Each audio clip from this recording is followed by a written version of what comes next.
Oh, the woman can't stop spending money. Used to be Macy's, now it's Amazon. Oh, there's always a box at the house. She tries to sneak it past me. Where are you going? Oh, I needed it. I like when the both of us pull up to the house and there's a box at the door and Captain Evil over here acts surprised. Oh my God! What could it be? Maybe it's for you. FedEx guy doesn't even know I live here. Look alive. Mondo and Matters, we are back in the building. As you can see, I am not by myself. Coach Keisha Williams back on the Mondo and Matters stage. Hey, Coach Keisha in the building. Fresh from Mexico. How was the tap water? First of all, I don't drink tap water. Thank you. Second of all, you're not supposed to drink their water in the first place. Nah. The water was straight. The bottled water anyway. Tequila was always right. Had a little gin too, you know, when I just wanted to be a little mellow, chill out. You getting old, Playboy. You getting old, Playboy. Let me get a gin straight. I normally drink either some bourbon, some scotch, some whiskey, you know. But, you know, when you in Mexico, you do Mexico teas. So Cancun, to be exact. Cancun. It was nice. Debauchery. Had a poolside, you know, swim out pool. The bar was down the way. Had a couple nights we walked around, you know, seen the little raccoons, more drinking. You talking about them things that's not raccoons, but they look like raccoon cousins, right? Yeah, it was a little bit of both actually, because they had two different kinds that was on the resort that were out there. We were beachside. We were supposed to go on a catamaran. Catamaran. Yeah, I'm sorry. Yeah. And we didn't get to go because the winds were too high. But it was nice out the whole time, but the winds were too high for the water, so we didn't get to go. But we ended up going into... Can we just go ahead and say it right now? I don't know if you ever been on a catamaran, but can we just go ahead and say in the entire black community that them shits is super overrated? Really? Well, I haven't been, so I wouldn't be able to tell you. Skip it. Unless you could get like a private one, which is you and your significant other or family or some shit like that. Them shits is overrated. I done been on enough to kind of make that assumption like, yo, the shit is wild. It ain't no real seats. So you're sitting on the floor. So when you get them waves, they get the rocking and shit like that back and forth. You hey, baby, and you getting free drinks or whatever like that. But hey, your drink might be on your shirt because them waves get the crashing and shit. If you run into bad weather, you caught in the rain, ain't no way to save yourself from, you know, getting rained on and shit like that. And then you sitting super close to people that you don't know. And it's sort of like, I can't get no vibe sitting next to Bob from West Virginia and shit because he getting drunk, tired of his wife because she been pissing his ass off all trip. And it's like, now he want to talk to me about y'all problems and shit.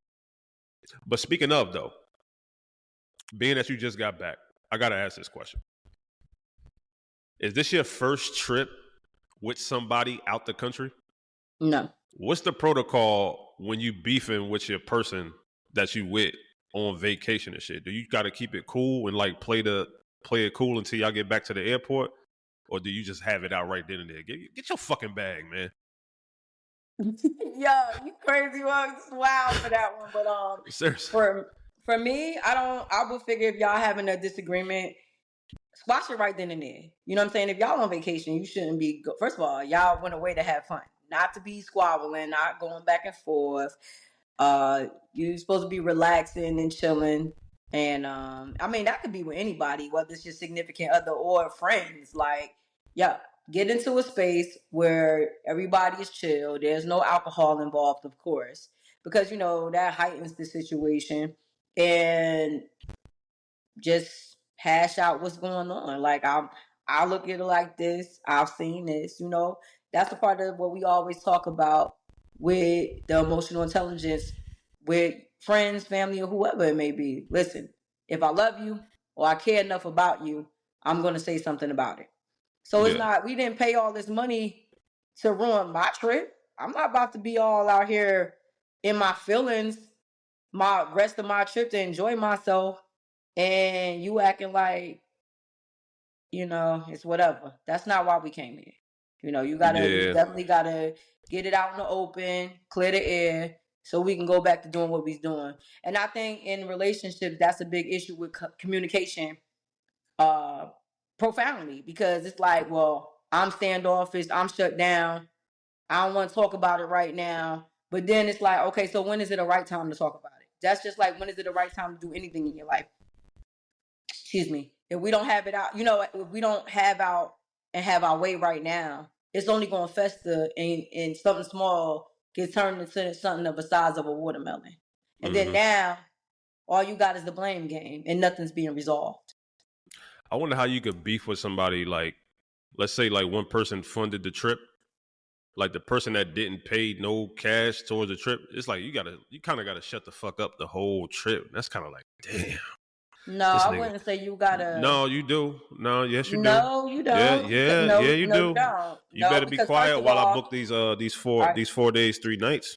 First of all, no. That's the wrong way to handle that, period. Absolutely. Number two, well, if you did, first of all, don't do anything for somebody if you're looking for a reason to take it back from them.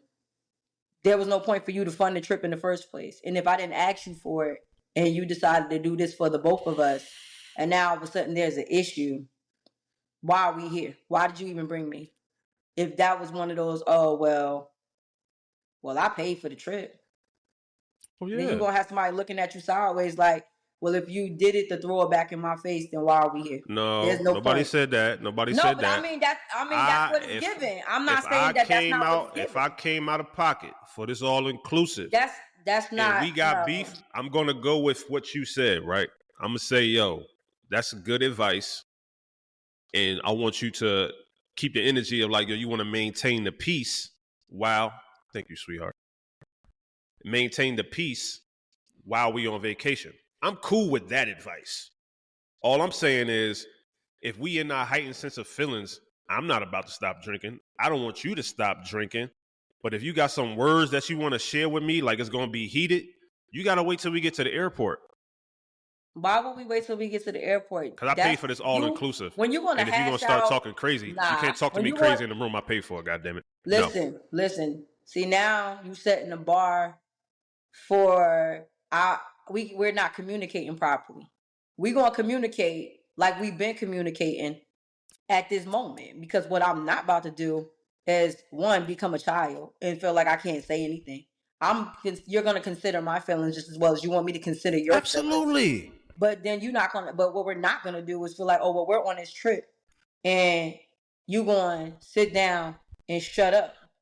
No, you talk that way to a child. Let me say like this. I'm grateful for this trip that we went on, and we're going to both come to a point where we have to understand that we have things that we need to work on, and no matter what relationship it is. However, you're not going to sit here and treat me like I have to be mute because you paid for this trip. No, I'm not doing that. Let me clean it up, because I thought I was talking to my homie right quick. My bad. You are talking to I thought I was talking to my dog. Let me clean it up. Let me clean it up a little bit. But where I'm coming from. Tell me that you've never been in no situation where you was out with your man, whether or not it was local or international, and you had beef with your dude, or you had something that you wanted to say when you be like, you know what, I'm gonna wait till I get in the house, because we can't be doing this shit in front of strangers or some shit at this fucking wedding. First of all, as a woman, yes or no? Yes or no? I'm gonna answer, but give me a second. Let me answer. So my thing about that is, first of all, if you respect your man, you're not gonna be going at him in public like that. That's number one. Correct. And even if you did do it, and first of all, a man's pride is his biggest thing. And I'm not going to say things don't get heated and things get out of hand. However, some things is best left unsaid, and some things need to be done in private. Like I said, I'm not going to say where I'm coming from with that aspect. However, if both parties are willing to sit down and have a understanding of where we're coming from, it wouldn't have got there in the first place. Nobody arguing that. Oh, no, I'm not saying that, but I'm just saying it wouldn't have got to that point in the first place. I got you. And I'm not saying things don't get crazy, get heated when you on vacation. Shit can happen. Yes. But if that wasn't, don't bring what you had going on at home on vacation. On vacation. Don't do that. But even if something happened while we on vacation, we not gonna be beefing while we on vacation. No, If you of got course something, not. you got something to say to me because you got a problem with something that I'm doing or I said. You need to wait till we get our ass back to the fucking airport.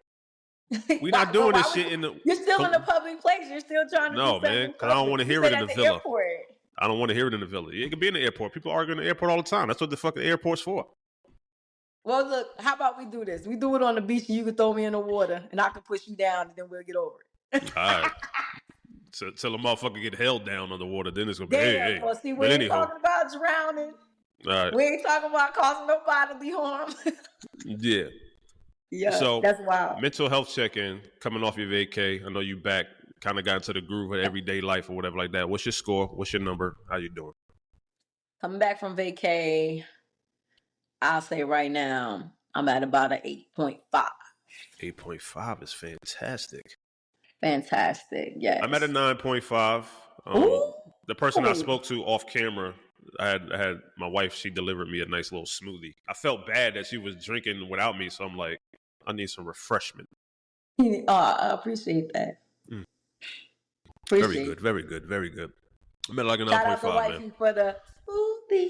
For the assist, you know what I mean? Thanks, Bobo. Appreciate you. But yeah, 9.5, man. I'm doing good. I'm doing good. As far as interesting things that we saw this week, you see anything on the news? You see anything online that caught your attention or some shit? Because I got one thing. I'll tell you what. I mean, I got one thing. when I was out of the loop for a little second, you know, because life was life and birthday came and everything else that happened. Happy belated. I know you spoke on the Diddy thing. You know, Drake getting embarrassed by Kendrick. The embarrassment continues. Trump and his felonies and still running for president, but we gonna move along with that. Yeah. What else they got going on? You got something for me?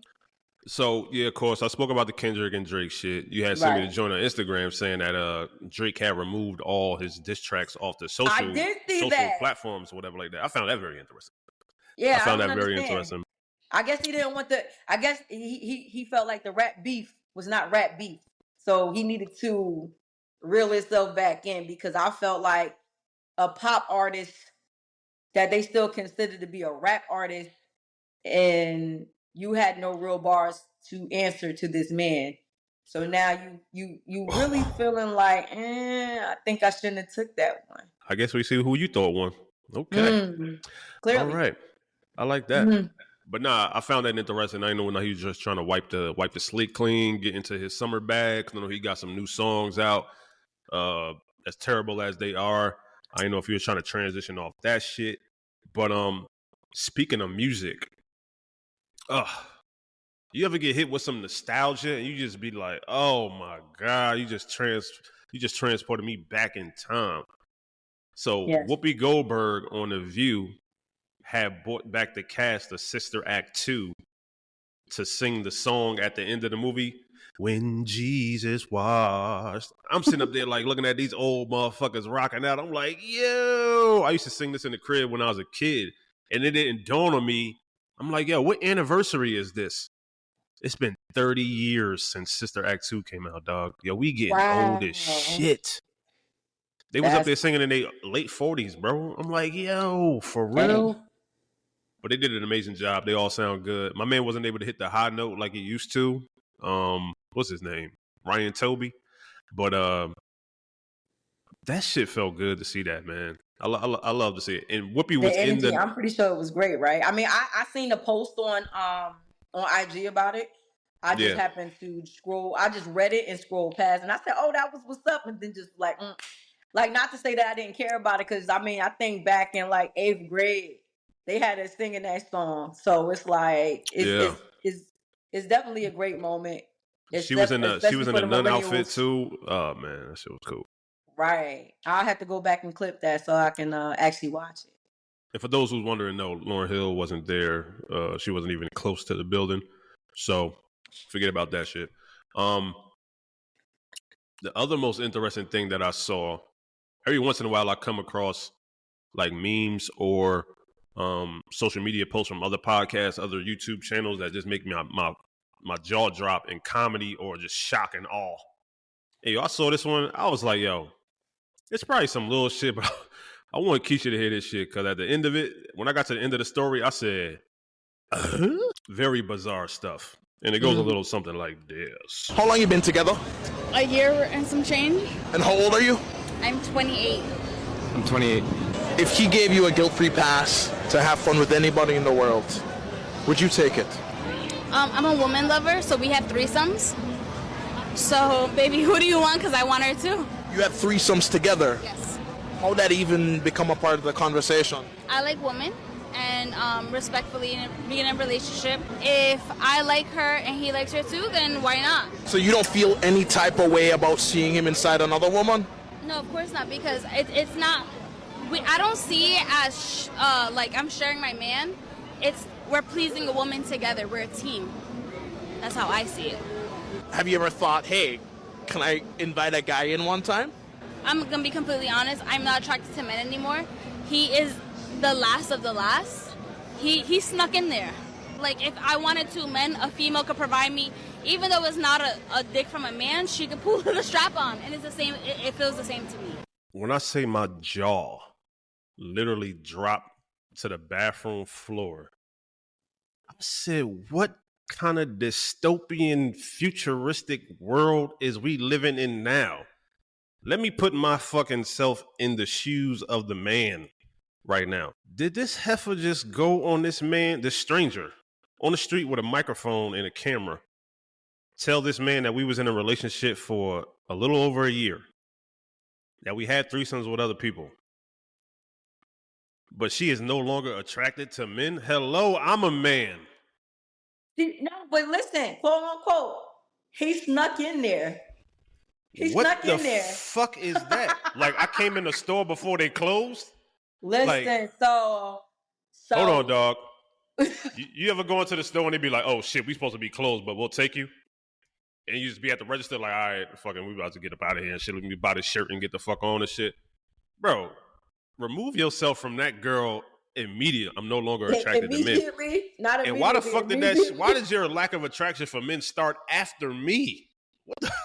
What the fuck did I do or did not do? Listen, bro, I was blown. When you play this back, you're going to see, if you didn't already see, my eyes was like, oh, because it's like, he know I like women. He know what we do. So, is that your standing? I'm confused. She's like, I don't need another man. She can put a strap on and do me. So I'm like, I was so with that story the whole time. I'm like, all right, fuck it. That's what y'all in. Like, I like that shit. Go ahead, whatever. Then we hit him with the, I'm no longer attracted to men. I feel like Arsenio Hall in Harlem Nights when he was like, oh, really? Oh, really? Like, hold on, bruh. What the fuck is going on right here?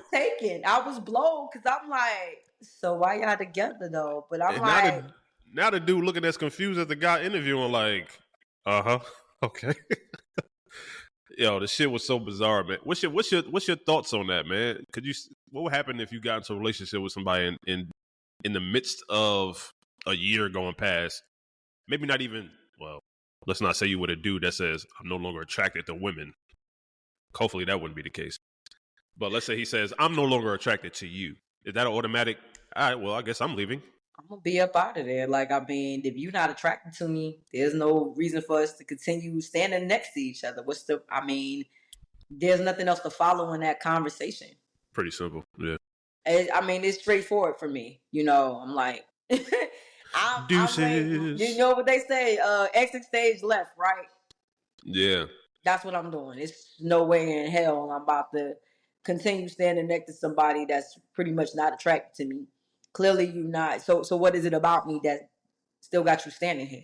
Make me understand. Not even make me understand, but I'm just saying, like, you know, hypothetically. Like, what did you just say? Like, fuck? Like, I mean, I'm just being honest. Like, like, don't you gotta be attracted to the person you with? Like, I hello. would hope that you are attracted. Or what would you gonna say? Well, you're a good person. It's no way to clean that up for me. I'm sorry. That's wild stuff, bro. Sorry to this man. Good luck to this man. I hope he getting whatever he want out this whole situation, and she gets whatever vagina she looking for. But that's insane. But I mean, if you think about it, is she or is she not still in control of the situation?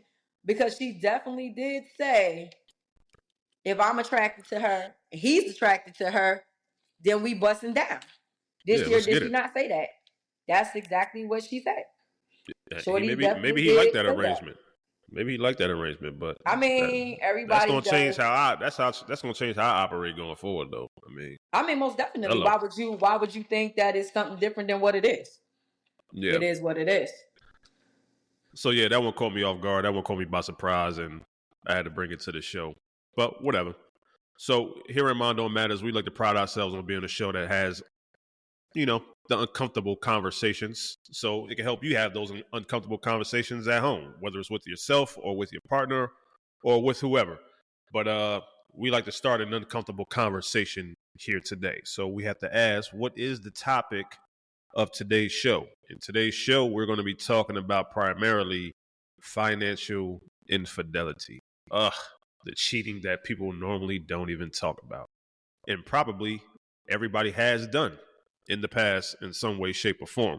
But first, how do we define financial infidelity to begin with? I found this TikTok that kind of sums it up in a way that I think I would kind of agree with. I wonder if you agree. I want to talk to you about infidelity, but not the kind of infidelity you are thinking. I'm talking about financial infidelity. And I know that's a term most of you probably haven't heard of. Financial infidelity is when a spouse is deceptive regarding the marital finances. For example, hidden credit card bills and secret bank accounts. Essentially, hidden debts and hidden assets. Research shows that 33% of spouses admit to committing financial infidelity, and 70% of them concede that deception has negatively impacted their relationship. Watch the next video for some tips to identify if your spouse is committing financial infidelity. Sounds pretty straightforward to me. Something I never even thought about as a younger man, financial infidelity. I know when you're young and have relationships, the conversations about money don't necessarily pop up like they would maybe in your mid to late 30s and so on and so forth. But depends. I mean, obviously it depends, especially on what y'all living situation is.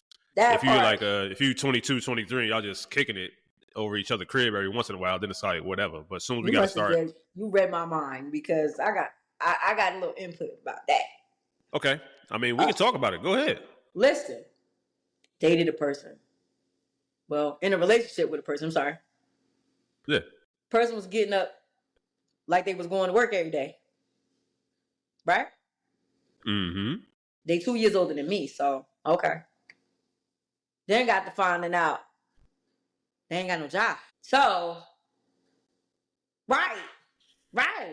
You getting up every day like you going to work, but then when it's time to pay bills, I ain't got it. That motherfucker's waking up, putting on a safety vest, and wasn't going nowhere except down the street to the store and shit, or come back home. That's wild stuff. Homie, when I tell you, when we think about the fact that that was how many years ago to now, and when you actually in a whole different light of the situation, and sometimes when you run into a shorty or a young lady or somebody or whatever may have you, and they've been like been burnt in different kind of ways by a person that just make you think like, really? Did you really do that? And then it's like when you ain't got your part of the bill, you sitting there scratching your head like, so why you just ain't tell me? Yo, I'm laughing because I'm imagining like, how was your day at work? He like, a fucking supervisor pissing me off and shit. These niggas marked me late again. It's like, bro, you just sitting in the car waiting for your girl to leave. You already stupid. Know, once you tell one lie, you got to keep telling more lies, and then eventually the truth is going to come out, and then you spinning on that. Like, but yeah. Anyway, the downfall of that was a falling out, of course. And then you put in I'm not going to even say pressure. Because once you figure out the type of person you're dealing with, now you got to make other arrangements to get up out of that situation. Because now you put me in a situation where the finances were discussed. Now you have to kick out more money, pardon me, that wasn't planned for. And now you got to do some resituating. Because there was a lack of communication. There was obviously no trust. And there definitely wasn't no loyalty. Yeah. Yeah, you got the trifecta. There was no loyalty in that situation whatsoever. So now That's you have funny. to put yourself in the shoes of, what would Jesus do? It's got to be a commandment for this shit, right? Why y'all ain't write no commandment for this? Sometimes I wanted to not do something to you physically and understand what I'm going through emotionally. But back then, I was a whole lot rational. And I'm not gonna say I'm not rational now, but I'm saying I grew up before my time, so you know how that go growing up around older people. You're being a solutionist at this point. Well, look, fighting with you ain't gonna get me where I need to be, even though we probably had it out later. But now Right. I gotta, pick up the pieces and make chess moves. You know what I'm saying? Not checkers, chess moves. Because I gotta figure out how to take care of this, that, and whatever else we gotta do. Yeah. So that's an introduction to some part of financial infidelity. You know what? It's fairly common in marriage too. Just looking at some statistics, it's 40% of marriages has one spouse or the other admitting to committing some form of financial infidelity throughout the duration of their relationship at some point in some time. I can see how it would be more common for dudes to do it, especially if dudes are running into financial troubles. We have this thing where we kind of associate our worth with a dollar amount. And if you find yourself in a bad situation, like, yo, I got mad credit card debt that popped up, or I've been gambling, that shit done caught up to me or some shit like that. It's not the easiest conversation to have with your shorty, because you thinking in your head like she gonna be looking at me like I'm stupid, right? So I can see how a lot of guys be like, you know what, I'm just about to bust out this OT, maybe get me another job, tighten up in other places, and maybe wifey will never have to find out about it. But y'all perceptive creatures. Y'all know when a motherfucker like being extra tight and being on some shit like, nah, I'm good. I don't need no drink. I'm straight. You good? Like, I mean, you can get you some appetizers. Nah, I'm good. Don't worry about it. You eat. And shit like that. So y'all could kind of tell, like, when we being a little bit like deceptive and shit like that. You ain't bought no new clothes in a while, Playboy. It's been 4 weeks since your haircut, Playboy. What's going on? Why you going all the way to E on your gas tank, Playboy? Like, yeah, y'all know, y'all be picking up on certain stuff like that. And I will say, like, if we're going to keep it like 100, as far as like how you define financial infidelity, I would say I've been guilty of it in the past too, of being like, I'm struggling, so I might take out like a holiday loan or some shit like that, and you don't want to like worry your partner that you really struggling, but it's like a temporary thing. So you're like, I'm not even going to tell her. But if you married or you're in a relationship with somebody seriously, y'all live together, y'all sharing expenses, you should probably tell them if you're pulling out large amounts of money or getting loans for large amounts of money as well. So I get it. But I can see how financial infidelity stories can get so bad where somebody has to make a decision on whether or not they need to stay or they need to go. I'm pretty sure in your history, there's levels to it, right? So some things is like grounds for termination, and other things you might be willing to work through as a woman to your man. Could you see a circumstance where a dude that you with would lie about his finances and you would still stay? Well, it's going to make me question other things. I mean, being intuitive and women having an intuition that we born with, some of us, majority of maybe. Now it's like, the antennas be like, should I question other things now? Since that's money. I read in this article and it said 41% of married couples. I know we talk about relationships in general, but married couples fight. And it's about money, and then you got 31% that hide credit cards from a person. I feel like this, right? Even if you get in a relationship and you're not financially fit and you're working on it, communicate, listen, I got some things I'm working on financially. Even if you're not going like too in depth because you feel like y'all not there yet. But if you feel like y'all comfortable enough to have certain conversations, bringing it up would be cool. I don't think it's a problem. If that's a deal breaker for somebody, then cool. Whatever. You know what I'm saying? I still got some things I'm working on because obviously nobody's perfect. We all can run into some things. The economy changing. You making moves by yourself, or you trying to be extravagant and want to do something for your significant other, I'm gonna call them, and that's who you are. Because if you outgoing for yourself, you want to treat somebody how you treat, you want to treat them how you treat yourself. You want them to be a reflection of you. So in other words, it's like, well, what am I not doing? Then it's like, all right, well, look, I'm a splurger. I'm an impulse buyer, because that sparks, financial infidelity as well. Gambler. Some people got fear and shame, so that's probably why you don't want to talk about it like that. I like when I get sad, I go buy earrings, or I'll buy extravagant things to make me feel better. Or I'll go on a shopping spree, and then it's like therapy, baby. Yeah, right. So it's like, just saying, when you're trying to gather your words and explain this to somebody else and hoping they understand. And it's like, do I get, that's how I get pleasure out of making myself feel better. But then it's like, all right, well, you need better coping mechanisms, because that ain't gonna make it, But that's somebody that's having a rational conversation with you, that's willing to understand that, but you got to see if they're willing to accept that kind of behavior. Because if you're hiding it, that screws other situations to come up with what else are you hiding? The honesty. Yeah. It's a tricky situation, because you know what I think? I think we probably got. It's probably not a stat for this, but I would imagine there's probably more women that stick by men who are financially unfaithful than there are men who stick by women who are financially unfaithful. Well, we know men will leave faster than a woman. Wait a minute. In certain circumstances, yes.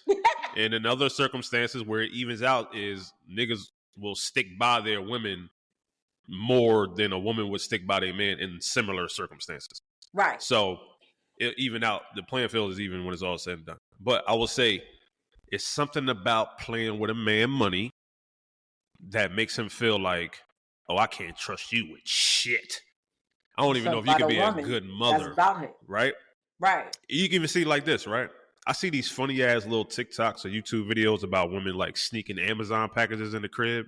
They'll turn it into like a little comedy shit, like, oh, going through the back door or coming through the basement to bring in my fucking Amazon haul or some shit like that. And they hiding it from their man, and they making it seem like a fun gesture. They probably got the money, so who gives a shit, really? But at the end of the day, us as men, we probably looking at your ass on the Ring camera, bringing that shit in like, yo, look at this. What the fuck is we doing? And how much this shit costs, bro? Even with my wife, yo, she'll show me something on her phone and be like, oh, ain't this cute? But she'll put the shit on the phone in a way where the price ain't on the screen. I'll be like, yo, scroll down right quick. She'd be like, why? Why you think? Why the fuck this couch costs $8,000? I'm just saying it look cute. I may be exaggerating. But you get what I mean. You get what I mean. People out there buying $8,000 couches. This is a fact too. You know what I'm saying? But why that? You know what I mean? Why that toaster oven costs $500 or some shit like that? You know what I mean? We don't need that. We buying ninjas, but it look good. But if you got it, it's probably looking at like, what's the problem and shit. But I think that once you start playing with a man's money, especially if he putting that trust in you, that yo, you got my back when it comes to my emotions, you got my back spiritually, and you got my back when it comes to my finances or managing our joint finances. I think if a woman fucks that up, it kind of hurts a man a little bit deeper than and that's just what it's a woman. pride. Like, I would never, you know. Now it's like, yo, you would do that to me? Right. When I'm willing to take care of your ass? So that's why they say it's worse than cheating, right? I mean, it's just another form of cheating. It's another form of cheating. Yeah, I don't think it's worse. But I'm like, I read an article where it says, is it worse than cheating? At this point, I mean, you got to find your balance. I really believe that, like, when you start, you shouldn't have to hide anything. Like, I'm a firm believer. If you're honest in the beginning, just be honest. I mean, everybody hasn't been privy to financial literacy to know the do's and don'ts of purchases. You know what I'm saying? Some people can save to buy a purchase. Some people feel like, all right, I get it now and pay it back later. Sometimes you could be impulse buying, like I mentioned earlier. It's one of those things. Stress, whatever you feel you need to make yourself feel better, you have to self-soothe, baby. That ain't gonna be it, especially if you definitely being in a relationship, because that will come back to bite you. No matter what, where y'all at in a good relationship, and then you're still hiding stuff. How committed are you to being a better person to yourself and being a part of the foundation, because you can't start on rocky ground. You can't do that. Or y'all built a foundation and y'all going through things and you feel like, oh, I'm just gonna go do this over here. What's done in the dark come to the light, baby. It's one way or another, it's gonna come out. This is a So fact. at the end of the road, it's just like, listen, I made a decision to do this. Or if it's your own money and it's not money that you felt the need to have to share with somebody else because that was something that you wanted to do. You make your own. We all make our own money, right? When I go For to sure. work and you go to work, just an example, right? I make my paycheck, you make your paycheck, right? You got your overtime, I got my overtime. If that was something that you wanted to save for, do you feel like I have a right, or just saying, do I have a right to buy me something nice if I had the money and I saved for it? Mm. And that's why, you get the big question about how to manage finances, having a joint account, but also having your separate quote unquote fund money. Right. That's a perfect transition to this story. And you know a story we talk about, Keish. Mm-hmm. So it was a story that went viral on many different fronts, if you will, right, in many different platforms. This was about 3 or 4 months ago, but I don't think it got talked about the way we're going to talk about it on our show. So what we're going to do is we're going to read the whole story. So sit back and listen to this story, and then we're going to react to it, because I got a real question about your money versus my money versus our money. Our money. So the story goes as follows. It's on Reddit, and it's from a user called I Am the Angel, or Amy the Angel. It says, am I an asshole for not giving my husband my escape money when I saw that we were financially struggling? The story is as follows. I, a 34-year-old female, have recently ran into a situation with my husband, a 37-year-old male, and I'm curious about if I'm being an asshole here or not. So, me and my husband have been together for 8 years, married for 7. When I got married, my mother came to me privately and talked about setting aside some money for a rainy day / escape fund if worst came to worst. My husband has never shown any signs of being dangerous and rarely even gets upset. But the way my mother talked about it, it seemed like a no-brainer to have. When me and my husband got together, we agreed that I would stay at home and be the wife. We are both child-free, so that was never a concern. My husband made a comfortable mid-six-figure salary. All was good until about 2 years ago when he was injured at work in a near-fatal accident. Between hospital bills and a lawsuit that we lost that ate up nearly all of our savings. I took a part-time job while my husband was recovering, but when he fully recovered, we transitioned back into me being an unemployed stay-at-home wife, as my husband insisted that was his role to provide. He currently is working 2 full-time jobs and does Ubers on his day off to keep us afloat. Here is where I might be the asshole. I do all the expense managing, and I have continued to put money into an escape account, quote unquote, although I significantly decreased it from $750 a month to just $200 a month. My husband came home exhausted one night and asked about downsizing because the stress of work was going to kill him. I told him that downsizing would not be an option, as I had spent years making our house a home, and I offered to go back to work. He tried to be nice, but basically told me that me going back to work wouldn't make enough. I don't know what that means. After an argument, my husband went through our finances to see where we could cut back. He was confused when he saw that I had regular reoccurring withdrawals leading back years and asked me about it. I broke down and revealed my money to him, which now sits at $47,000. After I told him all this, he just broke down sobbing. His point of view is I treated him like a predator and hid money from him for years, even when he was at his lowest. I told him that the money was a precaution I would have taken with any partner and not specific to just him. He left the house to stay with his brothers and said I hurt him in every way possible. But my mom said this is exactly what the money is for and should bail now. Am I being an asshole? Speak, coach. Coach. Go, coach. Go, coach. Start the drill. Woo! That was a wild interjection. Well, let's go here. We're going to start this one. Now, I'm not going to say moms is usually right about certain situations. I'm never going to discount mom because, Yeah. however, you have to know the person you marry. Second of all, what does the relationship, marriage, mean to you? Third of all, we was just talking about, is my money, and your money, your money. But if you're saying you took money out of this man's account and was saving it, that wasn't your money. That was definitely not your money.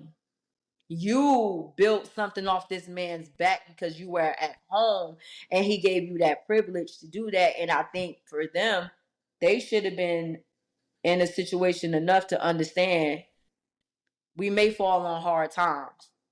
How do we rectify that? You know what I'm saying? So jointly, technically, you took from this man without his knowledge. Second of all, yeah, when you needed to hold it down, you hold it down for us. You're not holding it down just for you. If y'all having financial problems, that don't mean y'all having marital problems. Know your place. And when I say that, know the situations that's going on and how to redirect your thinking patterns of what should be done. Yeah. When we single, you supposed to have that rainy day fund. So you're going to have some money that you had on the side because that's what you use.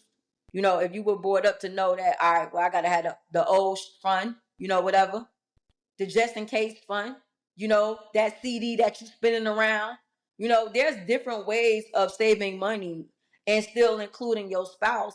And when it's time to hold it down, you hold it down because a marriage is not a boyfriend and girlfriend relationship. That's a totally different entity. Like, I'm not about to hide money from you. I say this, I pride myself on being honest. So if I have some money, yes, I have some money. I do. That's money that I saved before I met you or during I met you. And this is just in case money if something was to happen so I can go back and get that money if I fall on hard times. But now that it's a we thing, now it's a whole nother concept of us building together. So I pick up where you lack. You know what I'm saying? Because once again, nothing is perfect. You know, you could lose your job tomorrow. Am I going to hold you down or am I going to leave you? Is that your fault that you lost your job? If your job decided to downsize X, Y, Z, you know what I'm saying? They starting to cut corners. They do that at a lot of big companies. And then you see new companies starting up. So I think in retrospective, sharing is caring as far as a relationship and marriage is concerned. There should be no hidden secrets. They say, you know, do you really know a person? You got to get to know them. You got to get to know patterns. You got to get to know, you know, systematic, what's the word I'm looking for? Reoccurrences. You know, is this something that you do on a regular basis? You know, do you have habits? Do you see things like you said in the beginning? We go out to dinner, you splurging. All of a sudden, things change up a little bit. But men also have to understand too. Not attacking men at all. If we in a marriage, I got you. Or we in a relationship, I got you. You know what I'm saying? Yeah. Because sometimes you may think you got it, but then I forgot I got to take care of something. Yeah, baby, I got it. Yes, it's yes. In a man's eyes, it's his job to provide, but you pick your spouse based on knowing if I fall down, are you gonna be there to pick me up? So I believe she was an asshole, in a sense, because she hid that information from him, because she didn't know how to even tell him. So, you know, I know you let me handle the finances or whatever, and you know, I sat this aside just in case something happened. But she said her mother told her it was an escape fund. Yeah. So what were you really in this marriage for to begin with? Let me tell you something, Mom. And I got to talk to the daughter too, actually, because the mother, who knows what she went through with her previous husband, current husband, whatever. Some people talk from trauma. I get it. That's why you got to be careful who you take advice from, right? My man, when you put fucking language on things like escape fund, when you already draw those boundaries around what the money is for, how the hell would you feel comfortable telling your husband that? You can never approach your husband and be on some shit like, I don't know how to put this, but I set aside some money just in case things between us don't work out. I'm gonna be looking at your ass like, really? Mm-hmm. Like when we got married and we did those whole vows on the beach in front of our family and shit like that. Like, I thought that was till death do us part. Like, as far as I'm concerned, looking around this nice house, everything going pretty well. What you need escape money for? I mean, well, just in case.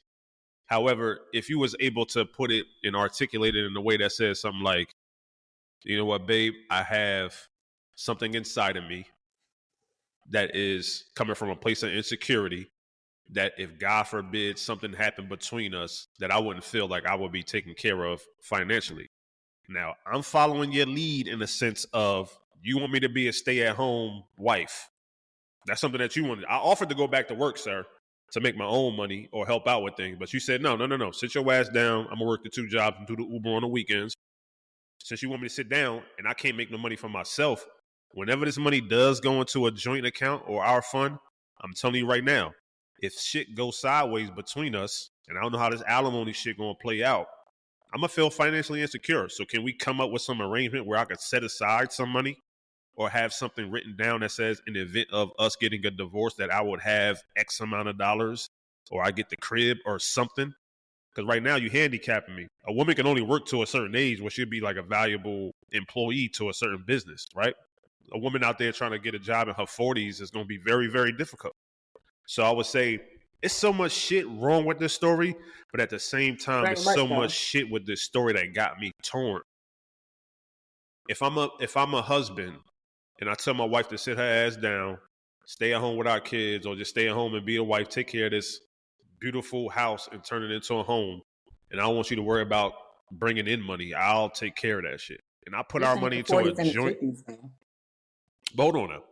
If I put our money into a joint checking account that we both can access, even though I'm earning the money, as soon as it hits the checking account, I'm saying that it's our money for both of us. But yeah, I was about to say, where they come in at? When you start taking money from it without my knowledge, homeboy, that's stealing. Somebody can say, yo, well, how can I steal my own money? I don't know if we didn't say this out loud. Bitch, that's my money. Oh, that's my money. Are you kidding me? The moment you took it without my knowledge, it became my money again. What is you doing? That is wrong on so many levels. You let your mother infiltrate your way of thinking, and you got your ass in trouble. I see why he sobbed, because that shit broke his damn heart, and he thought like, yo, I'm working 2 jobs after almost losing my life, and I'm saying, yo, I want you to stay home because it make me feel comfortable as a man, and you still did that shit. I see how that shit make him feel in a certain type of way. Hold on, Keish. Oh, I'm sorry. I just want to get this last point out. Because remember, I had said at the beginning, I'm torn. Here's where I'm torn at. I do understand. You just said we don't live in the 40s and 50s no more. Marriages today are more fragile than ever. Very much so. I feel like even though she's messy as hell and she's an asshole, he was wrong for not allowing her to take the opportunity to go back to work, to contribute to the household, to deal with her own insecurities. The moment that you told her to stay there and not go to work, you kind of set up something bad to happen. Not say this, but you set up something bad to happen, dog. You set a tone.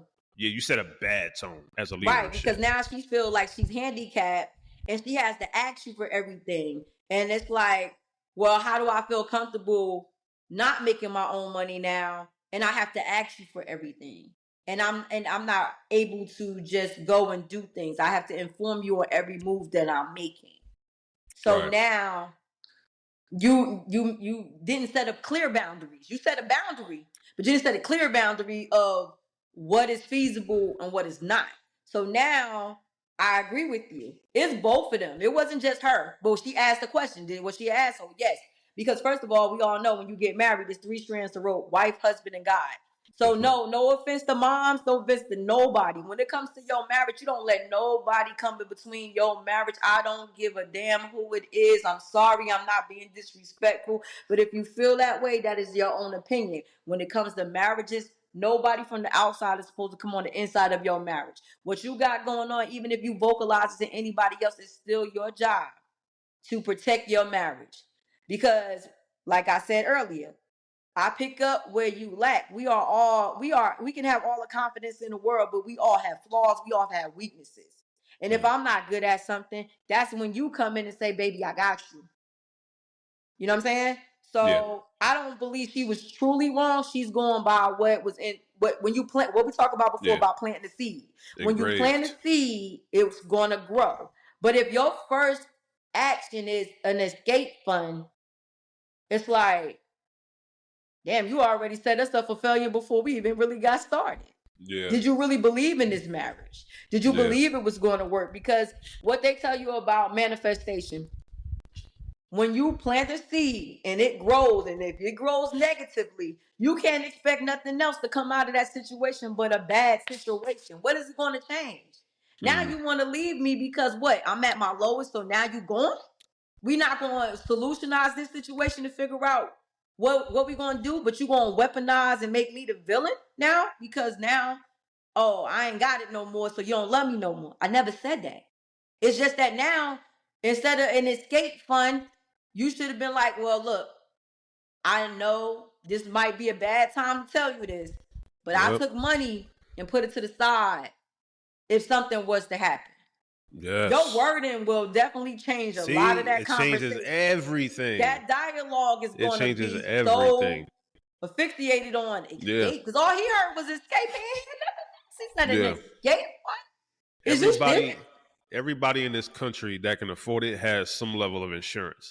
That's some shit that you keep in case something goes bad, that you have some insurance money. Right. To help the you index out. funds.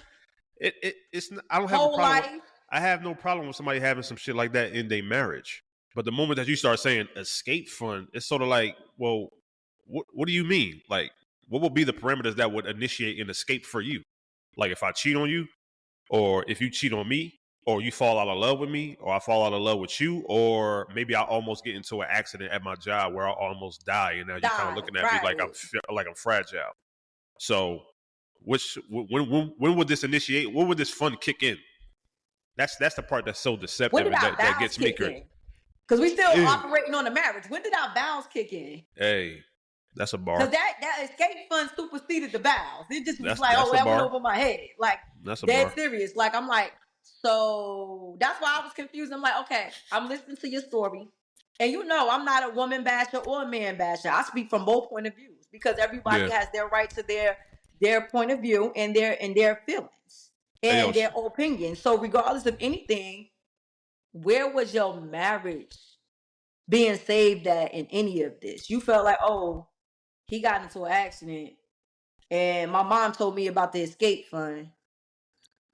But what about trying to exhaust any options and make things feasible or balanced to keep this relationship afloat? It was just like, I got to run. You went into fight or flight mode and I'm about to take flight on this. I'm going. I want to give a shout out. I want to give a shout out to her mom, yo. I want to give a shout out to her mom because I know her ass was sitting in the kitchen making some old fashioned rolled oats and cutting up some bananas and putting that shit in her fucking oatmeal. And her daughter came in on some shit. Mom, I got something to tell you.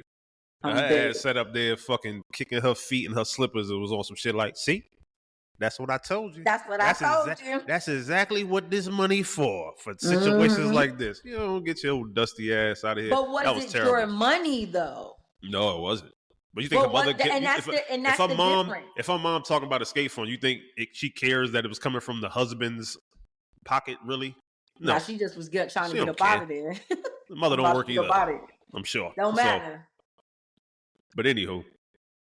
Well, then that wasn't. But then this is the thing too. In Corinthians, it talks about unconditional love. There was no unconditional love. It was conditional love. So it's like, I love you up until that point. Yeah. Well, this ain't working for me anymore. Yeah. Damn your feelings. My boy in the neck brace, she like, This is scary.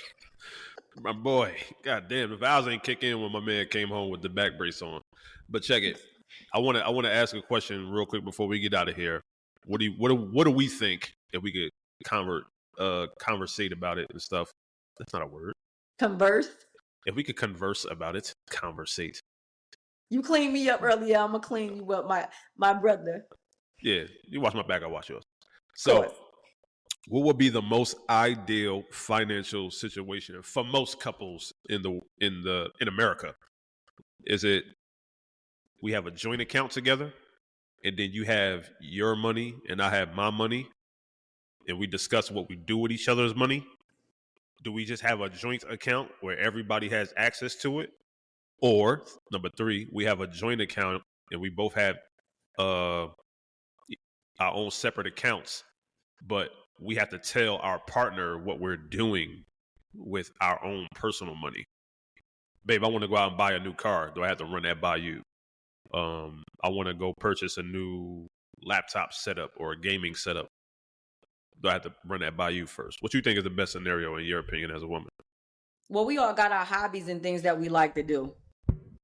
I mean, I think letter C for me, because we can discuss how much money we're going to put in a joint account, where we're going to contribute to the joint account.